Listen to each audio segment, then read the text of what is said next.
não perca o foco. Quer ter sucesso, quer ter êxito na sua jornada? Não perca o foco.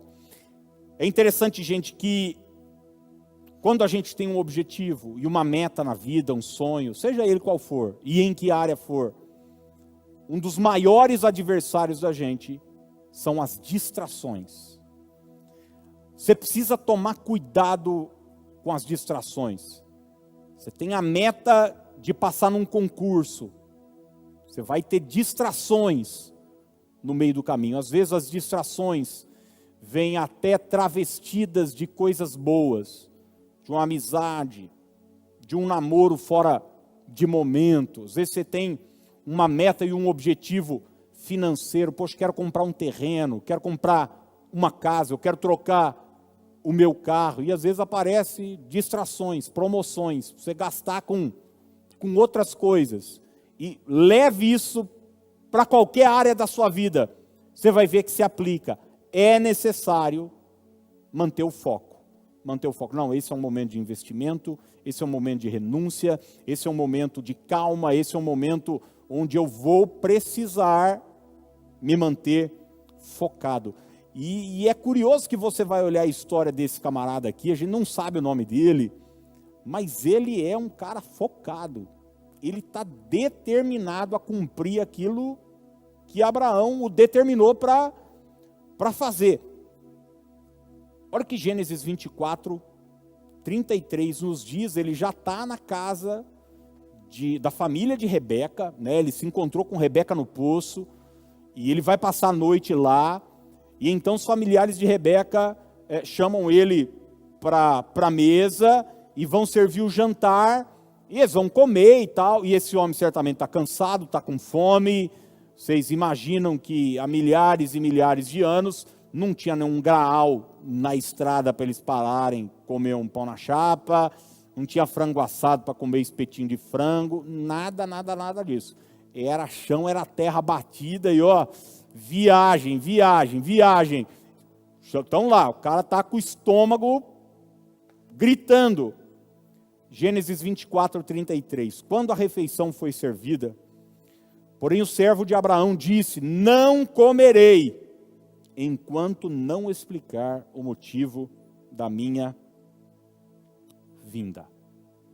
Não comerei, enquanto não explicar o motivo da minha vida. Está bem, disse Labão. Fale. Gente, como eu disse, às vezes o nosso maior adversário não é o diabo. Nosso maior adversário para o sucesso não são as pessoas, gente torcendo contra, não. Às vezes, os maiores adversários são as distrações. As distrações, que vão nos fazer perder o foco. Por exemplo, o mau uso do tempo é uma distração. É uma distração para aquele que tem um objetivo, uma meta. Ele precisa fazer algo, e daí ele é relapso com o seu tempo, né? Paulo fala sobre isso, sobre remir o tempo, sobre aproveitar o tempo, sobre não desperdiçar o tempo. Se você perde dinheiro, você pode recuperar. Agora, o tempo perdido, você não recupera. Então, cuidado para não deixar que o mau uso do tempo te distraia. Muita gente se distrai com a opinião alheia. Eu sofri muito e já me distraí muito na minha vida com o que os outros estavam falando, com o que os outros estavam pensando. E deixa eu dizer uma coisa para você, e às vezes os outros não estavam falando e não estavam pensando em nada. Era eu que achava que os outros estavam falando e estavam pensando. Uma vez eu até disse aqui na igreja já, né? Eu vi na verdade eu li isso há muitos anos, um livro, isso ficou guardado no meu coração, na minha mente. Quando a gente tem 20 anos, a gente deixa de fazer muita coisa por conta do que os outros vão pensar. Quando a gente tem 40, a gente faz e não está nem aí para o que os outros vão pensar. E quando a gente tem 60, a gente descobre que ninguém estava pensando na gente em nenhum momento.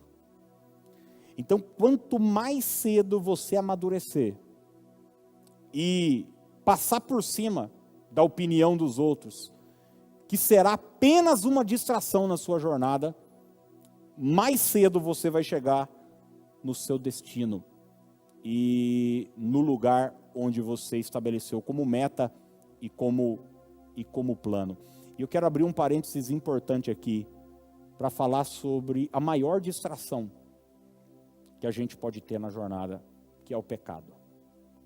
Gente, o pecado é uma arma que Satanás usa para nos distrair.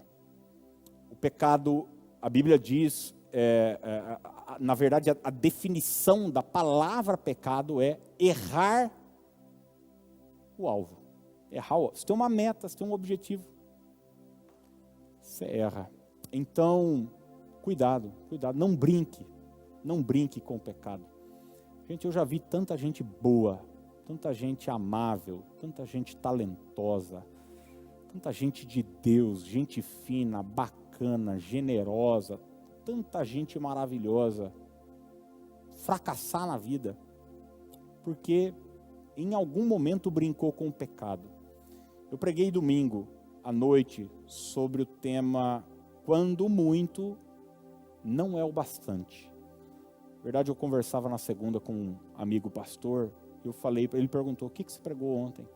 Eu falei para ele, cara, na verdade foi uma mensagem de santidade,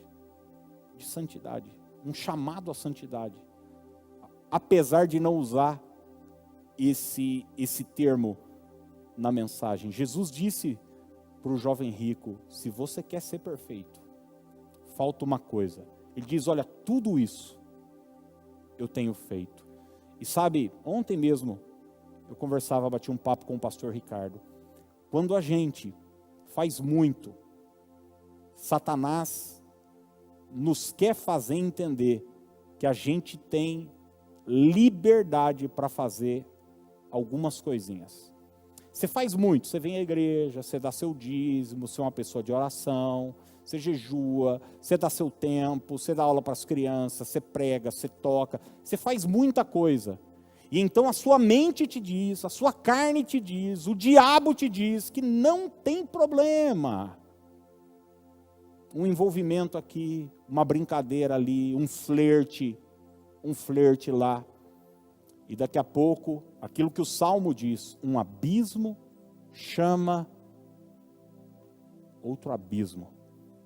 E o pecado, que no começo era só uma distração, agora se tornou uma cadeia, uma prisão para a sua alma, para a sua vida e para o seu ser. Portanto, em nome de Jesus Cristo, não se distraia, não perca o foco, aquilo que Deus preparou para você. Não sacrifique seus sonhos por causa de uma coisa temporária, por causa de uma coisa menor.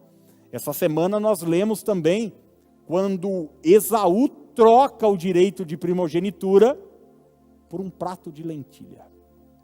Ele sacrificou uma bênção extraordinária, uma bênção permanente por um prazer temporário. O pecado é justamente isso. É quando a gente abre mão da nossa consagração, abre mão da nossa santificação, abre mão, consequentemente, dos planos perfeitos de Deus para a gente, por causa de um prazer temporário, um vício, um envolvimento, um sentimento, um ressentimento. Em nome de Jesus, não se distraia. Talvez eu estou falando para pessoas que estão distraídas com o passado, distraídas com emoções, distraídas com ressentimento. Ah, não me ajudaram, não, quem podia me ajudar não me ajudou, meu pai fez isso para mim, meu pai deixou de fazer isso para mim, minha mãe, meu tio, meu irmão, meus filhos. Em nome de Jesus Cristo, seja livre hoje e caminhe na direção extraordinária que Deus preparou para a sua vida. Você sabe que Jesus era um cara focado. Jesus era um homem extremamente focado. Jesus não perdia tempo. Você já parou para pensar que Jesus fez o que fez em 3 anos? Parou para pensar uma coisa dessa ou não? Mudou a história da humanidade em 3 anos, não foi 300 não. Foram 3 anos. E eu separei 2 textos aqui que vão deixar isso muito claro. Olha o que Lucas 9 diz, verso 51.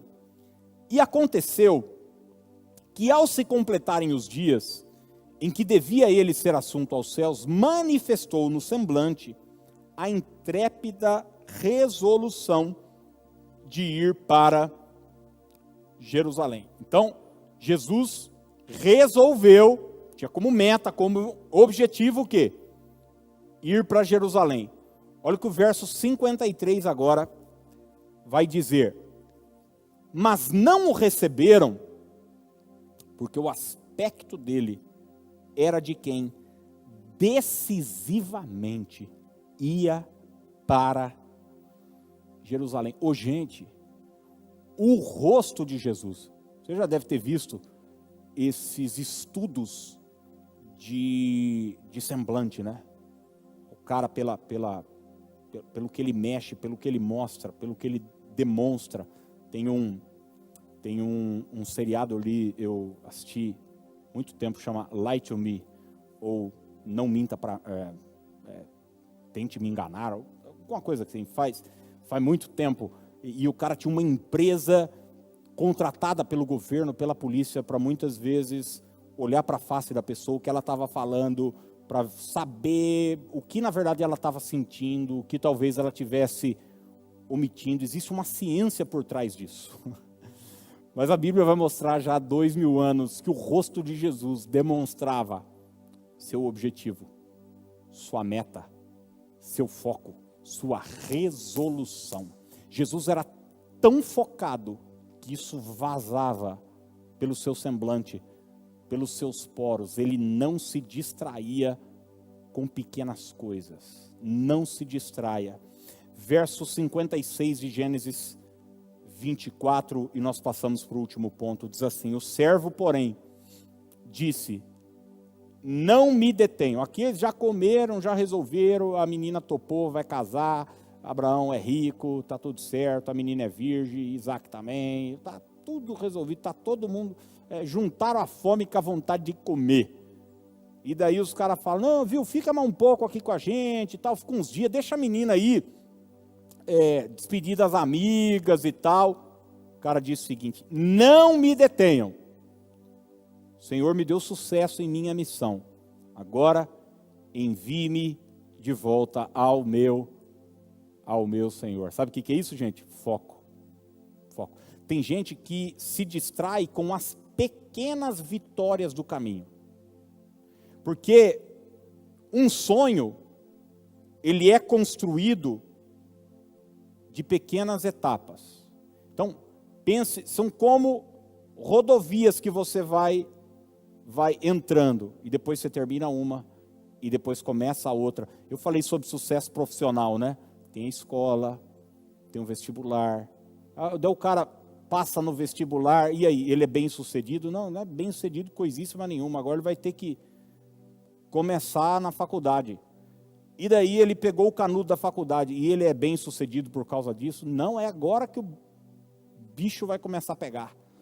E daí ele entrou, teve um primeiro emprego. E aí, é bem sucedido? Não. Tem agora que trabalhar e crescer e conquistar seu espaço no mercado, isso profissionalmente. Agora, pensa num casamento. Uma pessoa que tem gente que sonha casar, mas tem gente que não é que ela sonha casar, ela sonha se vestir de noiva. Ô, gente, para você vestir de noiva, tem fotógrafo hoje que ele tem no estúdio a roupa da noiva, você vai lá, paga, vai lá, veste de noiva e tira umas fotos. Se o seu sonho é esse, é isso. Mas casamento não é isso. A cerimônia é uma etapa. E tem gente que se distrai com essas pequenas etapas. O cara conquista, teve um mês bom de faturamento, ele já acha que é o Warren Buffett, o maior investidor do mundo. Não, cara, você não é ninguém ainda, calma. Tem mais o mês seguinte, tem o outro, tem o outro, tem o outro, tem o outro. E é só na linha de chegada que a gente vai saber quem de fato teve sucesso e êxito ou não. Quantos colegas pastores, infelizmente, começaram tão bem e ficaram pelo meio do caminho? Quantos profissionais eu conheço que começaram tão bem empreendendo e ficaram pelo meio do caminho? quantas famílias, quantos casais começaram bem, sonhando e ficaram pelo meio do caminho. Esse cara chega, ele já conquistou várias coisas, mas ele ainda não terminou a missão dele. A missão dele é pegar a Rebeca e levar para Isaac. E daí ele chega e fala, não me detenham. Deus já me deu sucesso aqui, mas diz, mas tem uma etapa final. E eu preciso concluí-la. Guarde isso no seu coração.